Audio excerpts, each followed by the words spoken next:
नमस्कार दोस्तों, स्वागत है आप सभी लोगों का स्टडी क्लोज पर। दोस्तों, कई बार आप लोगों को ये लगता होगा शायद कि इंडिया यूएसए के सामने कहीं ना कहीं जो है वो परेशान हो रहा है टैरिफ लगने के बाद, लेकिन ऐसा नहीं है।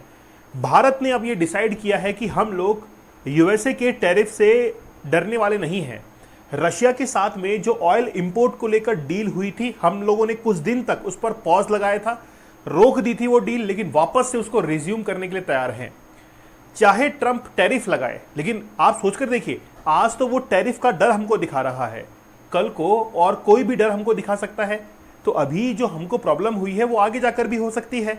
तो क्यों ना आज इस नासूर को मिटा दिया जाए, आज ही इस प्रॉब्लम को जो है वो खत्म कर दिया जाए। इसलिए इंडिया तैयार है पूरी तरीके से यूएसए को धोने के लिए, और वो रणनीतियां मैं आप लोग को बताने वाला हूं जिसके आधार पर वाकई में इंडिया जो है वो अमेरिका के ऊपर डिपेंड होना ही बंद हो जाएगा।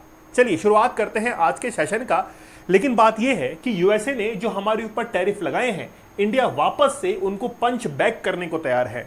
इंडिया ये वेट कर रहा था कि आखिरकार रशिया और यूक्रेन के बीच में कोई अगर सीज फायर होता है 15 अगस्त को, तो फिर इंडिया अपना स्टेप जो है वो कोई अलग कदम लेगा। इंडिया ये तैयार था कि हम लोग किस तरीके से डील करेंगे, लेकिन अब कोई भी सीज फायर की कंडीशन सामने निकल कर नहीं आई है। अब भारत जो है वापस से पंच बैक करने को तैयार है। चलिए, रिसर्चर जो है उन्होंने कहा कि ट्रंप ने 50% टैरिफ जो इंडिया के ऊपर लगाया है, इससे 60 बिलियन डॉलर जो है इंडियन एक्सपोर्ट उसको इंपैक्ट होगा। साथ ही के अंदर जो इंडिया के जॉब्स करने वाले लोग हैं, जो कि भारत के बाहर भी जॉब करते हैं, इंडिया के अंदर भी जॉब करते हैं, उनको एक बहुत बड़ी परेशानी जो है वो हो सकती है, वो रिस्क पर है। जब ये सब कुछ चल रहा था तो चाइना, जिसके साथ में हमने 1962 के अंदर एक वॉर भी किया है, देखिए एनिमीज अपनी जगह पर होते हैं, जियोपॉलिटिक्स अपनी जगह पर होती है और इकोनॉमिक्स अपनी जगह पर होती है। चाइना बखूबी इसका एग्जाम्पल है कि चाहे वो किसी भी देश के साथ में कितना भी क्यों ना उलझ जाए, वो अपने इकोनॉमिक्स को कभी भी जियोपॉलिटिक्स के बीच में नहीं लेकर आता है। वो अपनी इकोनॉमी को बैलेंस करने की कोशिश करता है। इसीलिए चाइना के जो फॉरेन मिनिस्टर हैं वो जल्द ही इंडिया के अंदर विजिट करने वाले हैं मंडे को। मतलब हो सकता है कि वो आगे आने वाले समय में इंडिया को विजिट करें और यूएसए ने जो टैरिफ लगाया है उन टेंशन्स को कैसे खत्म कर सकते हैं उसके ऊपर बात करें। भारत के ऊपर 50% टैरिफ लगा, लेकिन पाकिस्तान के ऊपर टैरिफ को कम कर दिया गया। पाकिस्तान ही नहीं, बांग्लादेश के ऊपर भी कम किया गया। क्यों? वो इसीलिए कम किया गया क्योंकि पाकिस्तान हो या फिर बांग्लादेश हो, दोनों कंट्रीज के अंदर आज यूएसए की पपेट गवर्नमेंट है। और पपेट गवर्नमेंट मैं इसलिए कह रहा हूं क्योंकि अभी आप देखिए कि आसिम मुनीर, जो कि अपने राष्ट्र अध्यक्ष को अपने देश के अंदर छोड़कर व्हाइट हाउस के अंदर मिलने के लिए जा रहा है, उसको ये कहना चाहिए था कि भाई मेरी मुलाकात से कुछ भी नहीं होगा। अगर आपको किसी से बातचीत करनी है तो शहबाज शरीफ से बात कीजिए, आप मुझसे बात करके क्या करेंगे। इसका अर्थ साफ है कि पाकिस्तान की डेमोक्रेसी के अंदर सेना जो है वो अलग चलती है, वो अपने डिसीजंस अलग लेती है, और साथ ही के अंदर वहां की जो डेमोक्रेसी है वो अलग चलती है। तो पाकिस्तान के अंदर जो बासमती राइस है उसका यूएसए के अंदर डिमांड काफी इंक्रीज हो चुकी है, और सीधी तौर पर बात है क्योंकि पाकिस्तान का टैरिफ कम लग रहा है, इस कारण से पाकिस्तान के बासमती को काफी ज्यादा हाइक बूस्ट जो है वो देखने को मिल रहा है। चलिए बात करेंगे बड़ा विस्तार से, लेकिन हमारा ये डीप वर्क का ये कोर्स, मतलब कोई भी काम जब आप लोग करते हैं तो उस काम के अंदर आपको फोकस और कंसंट्रेशन की जरूरत पड़ती है, लेकिन आप अब तक उतने सफल नहीं हो पाए जितना होना चाहिए था। इसका मतलब है कि कहीं ना कहीं आप अपनी स्टडीज के अंदर उस कंसंट्रेशन और फोकस को लूज कर रहे हैं। मेरा ये जो 30 डेज का कोर्स है, आप लोग उसको जरूर ज्वाइन कीजिएगा। डेली 9 PM पर आपकी लाइव क्लास होती है, एक बार आप लोग ज्वाइन कीजिएगा। हम लोग 30 रियल लाइफ स्टोरीज को, 30 टेक्निक्स को और 30 चैलेंजेस आप लोग को दिए जाते हैं। आप लोग को फोकस कूपन कोड यूज करना है। आप लोग 75 डेज का हार्ड चैलेंज भी जरूर ज्वाइन कीजिएगा। मतलब 75 दिनों तक एक ही शेड्यूल को फॉलो करते हुए 75 टेक्निक्स के थ्रू हम लोग इस एडिक्शन से बाहर निकल सकते हैं। चलिए, India must levy reciprocal tariff. देखिए, भारत को रेसिप्रोकल टैरिफ जो है वो लगाने की आवश्यकता है। भारत को जरूरत नहीं है डरने की यूएसए से, क्योंकि अगर यूएसए से हम लोग इंपोर्ट करेंगे तो शैल ऑयल को इंपोर्ट करेंगे, हम लोग इंपोर्ट करेंगे कोई कीमती वस्तुएं या फिर सॉफ्टवेयर वगैरह, वो हम लोग इंपोर्ट करेंगे। तो इसके लिए हमको इसका रिप्लेसमेंट ढूंढना पड़ेगा। साथ ही में अमेरिका को यह भी बताना पड़ेगा कि हम लोग भी जो है रेसिप्रोकल टैरिफ जो है वो अमेरिका के ऊपर लगा सकते हैं। It is not as show of aggregation, मतलब एग्रेशन जो है हम लोग शो नहीं कर रहे हैं, हम लोग एक बैलेंस को क्रिएट कर रहे हैं कि आप हमारे ऊपर टैरिफ लगाएंगे तो हम भी इस हालत के अंदर हैं कि आपके ऊपर टैरिफ लगा सकते हैं, बट फॉर बैलेंस, केवल और केवल बैलेंस के लिए। साथ ही में क्रेडिबिलिटी जो है वो भी हमारी इससे इंक्रीज होगी। एक्चुअली में टैरिफ जो है, जिसका डर आज हमको दिखाया जा रहा है, आगे आने वाले कुछ समय के अंदर और भी दिखाया जा सकता है। तो अगर आज हमने डरते हुए इसका सामना किया और इसका कोई सॉल्यूशन नहीं ढूंढा तो आगे जाकर हमको कई परेशानियां हो सकती हैं। चाइना ने इसका सॉल्यूशन बहुत पहले से ही जो है वो ढूंढ लिया था। मतलब चाइना अपनी इकोनॉमी के ऊपर इतना फोकस है, उसको लग रहा था कि अगर मैं किसी देश के ऊपर डिपेंड करूंगा तो मैं जो है वो अपनी इकोनॉमी को लैग कर जाऊंगा। अब बात यह है कि चाइना जो है उसके ऊपर टैरिफ का 90 दिन तक उसको क्या कर दिया गया है, पोस्टपोन कर दिया गया है। तो US president Donald Trump 50% tariff जो है वो इंडिया के ऊपर लगाया है। अब हम लोग जो है इसके सॉल्यूशन की तरफ, लेकिन कई बार आप लोगों को ये लगता होगा कि यार हमारे पूरे विश्व के अंदर WHO, WTO, IMF, world bank ऐसी संस्थाएं हैं जो कहीं ना कहीं इकोनॉमिकली बैलेंस करती हैं पूरे विश्व को, ये तो है ना। चलिए देखिए, यहां पर पहली बात यह है कि WTO आज कहां चला गया है। वर्ल्ड ट्रेड ऑर्गेनाइजेशन, जिसको बनाया गया था 1 जनवरी 1995 को, तो 1995 को बनाया गया इसको।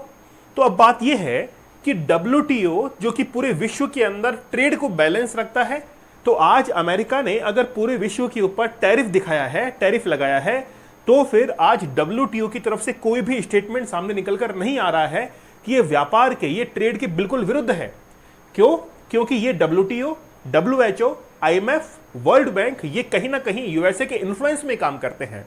मैं आप लोगों को संस्थाएं दिखाता हूं। देखिए, पहले तो आप ये देखिए, वर्ल्ड बैंक और IMF इनको कब बनाया गया? आफ्टर सेकेंड वर्ल्ड वॉर, जिस समय यूएसए अपना एक ग्रुप जो है वो क्रिएट कर रहा था, कैपिटलिस्ट कंट्रीज का ग्रुप क्रिएट कर रहा था, उस समय वर्ल्ड बैंक और IMF को बनाया गया। पूरे विश्व के अंदर ये संदेश दिया गया कि आप लोगों को अगर पैसे की जरूरत है तो आप लोग हमारे पास में आइए, हम आप लोग को फंड करेंगे। अगर आपको डेवलपमेंट करना है, आपको ब्रिज बनाना है, तो वर्ल्ड बैंक जो है आपको हेल्प करेगा।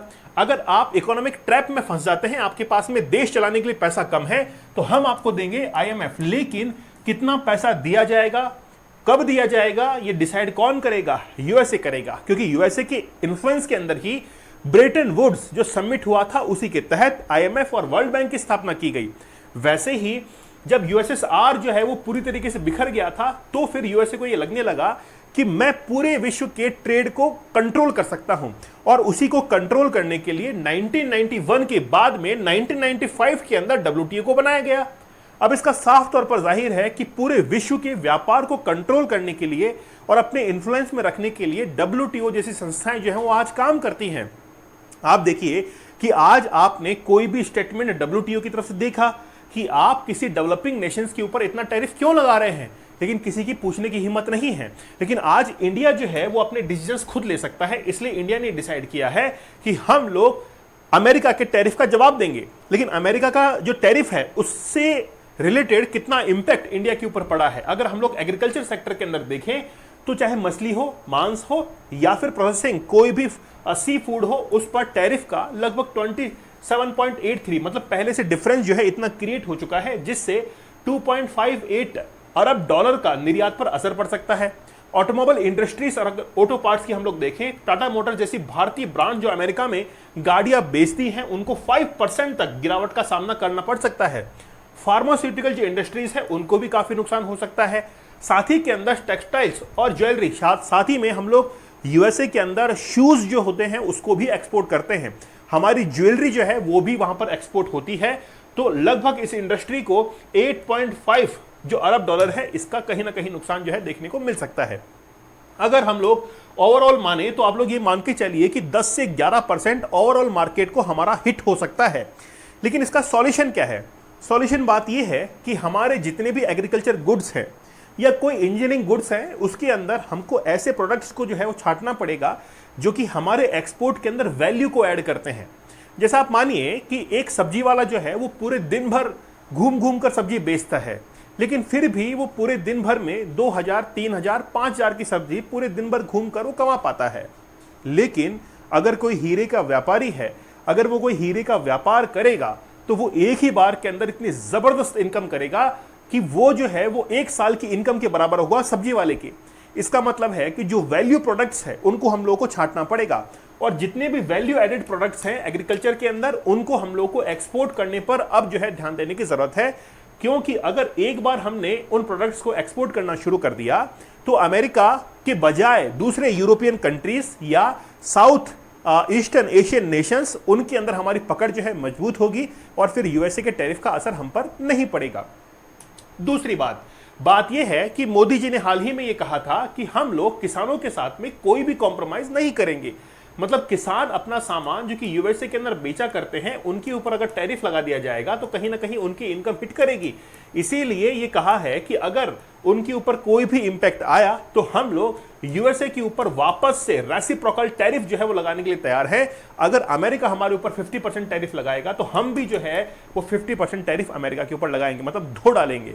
तो हमको अब डरने की आवश्यकता नहीं है। इंडिया धीरे धीरे एक इंडिपेंडेंट कंट्री बनता हुआ जा रहा है। आप देखिए कि हम लोग कितना इंडिपेंडेंट हो चुके हैं। जब भी हम लोग कहते हैं कि वोकल फॉर लोकल, हमारे देश में जो सामान बन रहा है उनकी डिमांड जो है आपको प्रोड्यूस करनी है।